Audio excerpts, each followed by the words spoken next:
السلام علیکم ګران دوستانو. یو سوال دی چې همیشه موږ ورسره مخ کیږو، څنګه ښه جنسي رابطه ولرم؟ څه کار وکړم چې ښه جنسي رابطه ولرم؟ میرمن مې راسره انزال سي، زه انزال سم، میرمن مې هم خوشحاله زه هم خوشحاله یم. د دې د سوال په جواب کې د څو ورځې چې ما مسلسل توګه د جنسي روابطو اړوند ویډیوګانې اپلوډ کولې، د هغو یو نتیجه به زه تاسو ته ووایم، یو خلاصې. تاسو وګورئ، موږ د انسان او د حیوان فرق په څه کې دی. انسان یو دروني انګیزه لري، د دننه وجود څخه د انګیزه راځي، د دماغ څخه یې راځي، شعور لري. نه مثلا زه وایم چې دا سپین قلم دی، انسان هم دا سپین قلم ویني، حیوان هم دا سپین قلم ویني. خو انسان کولی سي ووایي چې دا سپین قلم باندې خط نوشته کولی سم، د حفظ څخه یو خبره کولی سم، املا و انشا درلودلی سم. املا یعنی یو شی په یاد لیکل، انشا یعنی شایستې او روانې خبرې کول. یعنې د حیوان او د انسان فرق په دا کې سو، حیوان یو شی ویني وایي دا اوبه څښي، دې ته نه ګوري چې دا خوندورې اوبه چې که دا څه رقم اوبه دي. یعنې دروني نګاه څخه هغه شعور نه لري. موږ انسانان یې لرو. راځو ښځې او نارینه ته. د هر نارینه دا غوښتنه ده چې ښځه یې ورسره انزال سي، د هر نارینه دا خوښه ده چې ښځه یې د انزال و اوج ته ورسي. دا د نارینو هیله ده او دا د ښځې هم هیله ده. زه نن تاسو نارینو ته وایم ښځه ښه جنسي رابطه چې دا هم انزال سي او ډېر خوند ځینې واخلي او ډېر، نو په هغه کې هېڅ د ویلو خبره نه وي، په میاشت کې یو وارې کولی سي ښه جنسي رابطه ولري. اوس راځو ستاسو سوال ته چې نارینه خو داسې نارینه هم شته چې هره ورځ جنسي رابطه غواړي، ځینې ستا په هفته کې 3 وارې، ځینې په هفته کې 4 وارې. نو موږ څه وکړو؟ د دې لپاره روانشناسانو لکه څه رقم چې مخکې اسلام هم ویلي وه چې ښځه باید د میړه د امر تابع په جنسي روابط کې.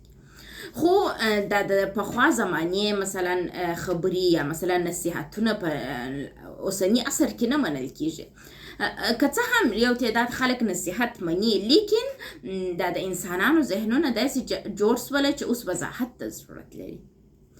نو موږ روانشناسان تاسو ته د دې وضاحت درکوو چې تاسو څنګه ستا میرمن په میاشت کې 1 پلاشه انزال ته رسېږي. صحیح دی، په دا مابینځ کې به دا انزال کېږي، لیکن خوندور انزال نسي اخیستلی.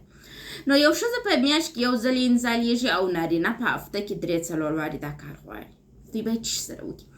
راځو جنسي رابطې دا رقم دي لکه رنګونه، لکه د غذا خوندونه. کله جنسي رابطه خوندوره یي، کله بې خونده یي، کله اوږده یي، کله لنډه یي، کله د غمه ډکه یي، کله د خوشحالیو ډکه یي. رقم په رقم ډولونه لري. نو تاسو کوشش وکړئ چې جنسي رابطه ته په دا سترګه مه ګورئ چې حتما باید هغه ستاسو د خوښۍ په رقم وي چې تاسو کوم تمه ځینې لري. جنسي رابطه امکان لري چې هره ورځ تغییر ولري. دا تغییر تاسو ومنئ. بله مهمه خبره دا ده چې تاسو کوشش وکړئ میړه او میینه تفاهم ته ورسېږي. میړه دې دا ومني چې ښځه په میاشت کې 1 پلاشه رابطې ته اماده کېږي. نورې رابطې ته تاسو کوشش وکړئ جلا نومونه ورکړئ. چابکه جنسي رابطه موږ تاسو ته پیشنهاد کړې وه. چابکه جنسي رابطه دې ته وایي چې ښځه انزال نسي، نارینه په چابکۍ سره خپل انزال وکړي، خپل خوند واخلي او ځینې لرې سي. بله د جنسي رابطې حل دا دی چې د جنسي رابطې تر مخه 10 دقیقې تر مخه ته خپله میرمن دې ته اماده کړې تر څو ستا سره جنسي رابطې ته داخل سي. خو دا په یاد ولري که تاسو په دا مابینځ کې ښځه متوجه سي چې جنسي رابطې ته یې زړه نه غواړي، نو تاسو خپل جنسي رابطه چټکه اجرا کوئ او ځینې لرې کېږئ. دا هیڅ بد کار نه دی، دا هیڅ بد کار نه دی چې ستا میرمن انزال نسي او ته انزال سي. دا هیڅ بد کار نه دی. ښځې عموما په روابطو کې تر نارینو شهوت یې کم دی او تر نارینو یې لږ انزال ته زړه کېږي. خو یو شی په یاد ولري، دا معنا نه لري چې ښځې د انزال سره علاقه نه لري، ځکه چې ښځې موډ سوینګز لري، د طبیعت یې اوري. دا د طبیعت اوښتل په ښځو کې نورماله خبره ده، خو نارینه هغه رقم نه دي. ګوره ښځه ولې قضا نسي کولی په اسلام کې؟ نارینه قضا کولی سي. علت یې دا دی چې ښځه موډ سوینګز لري. یو ورځ به پر یو نفر زړه وسوځل سي، بله ورځ به یو نفر ته ډېره غوسه راسي، د دغه وخت کې به تصمیم ونیسي او دا ځینې غلطیږي په دې خاطر. نو تاسو دا فکر مه کوئ چې ښځه د جنسي رابطې سره علاقه نه لري، بلې علاقه لري. دا په دې پورې اړه لري چې ته څونې هنربازه یې، ته نارینه څومره هنر لري، ته څنګه کولی سې خپل د رفتار په توسط خپل مېرمن د جنسي رابطې ته اماده کړي. هر څومره چې ته مېرمنې ته د انسان یې په سترګه وګورې، هر څومره چې ته خپل ملګري ته د ژوند ملګري ته یا مېرمنې ته د مهم کس په سترګه وګورې، ته په میاشت کې څو ځلې هغې ته تحفه راوړې. ګورې تحفه دا معنا نه لري چې تاسو خپل مېرمنې ته د 0 امیلونه راوړئ. یوه دانه قلم که ماته زما مین راکړي زه به خوشحاله کېږم، یوه دانه ګل، یوه دانه چاکلیټ د بازاره راوړل. دا هغه شیان دي چې د مېرمنې په رضا کېدو کې ډېر مهم دي. تاسو کوشش وکړئ خپل د مېرمنې سره داسې رفتار وکړئ لکه تاسو چې پر هغې مین یاست. فرق نه کوي که تاسو مین نه یاست هم اکټ وکړئ لکه د مین. نو بیا به تاسو وګورئ چې هغه ښځه څومره تا ته زړه یې ستا سره ډېرېږي.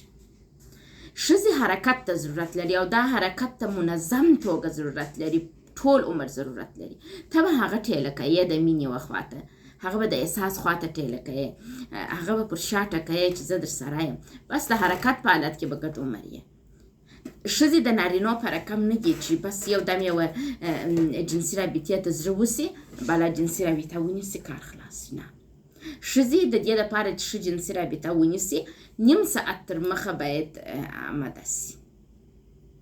خو نارینه د نعوز علت ته یا د تناسلي آلیې د شخوالي علت ته د 2 دقیقو څخه تر 8 دقیقو پورې دوی د شخوالي علت لري. دا رابطه کوي او بیا دوی خوند اخلي او ډېر اسانه دا کار خلاصېږي.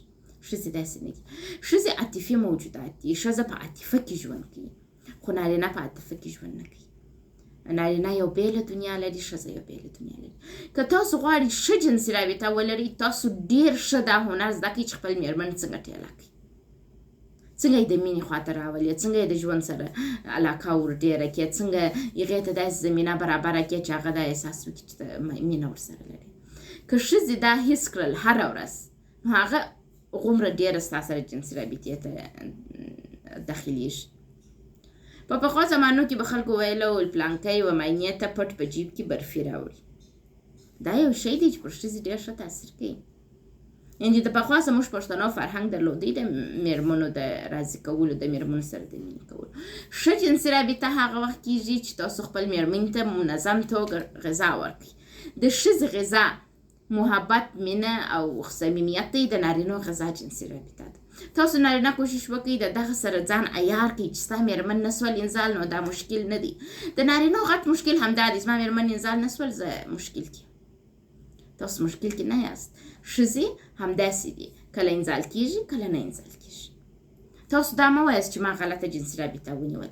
عذاب وجدان د ځان څخه ایسته کړئ، د ګناه احساس ایسته کړئ چې ولا ما د ښځې څخه خوند واخیستې، ښځې خوند وانخیست. دا یو نورمال خبره ده. بلکې پر ځای کوشش وکړئ میاشت کې یو وارې د ښه جنسي رابطې لپاره کوشش وکړئ. دا یو لنډ پیغام دی زما و نارینو ته، هغه چې د ګناه احساس کوي. نو د خدای په امان.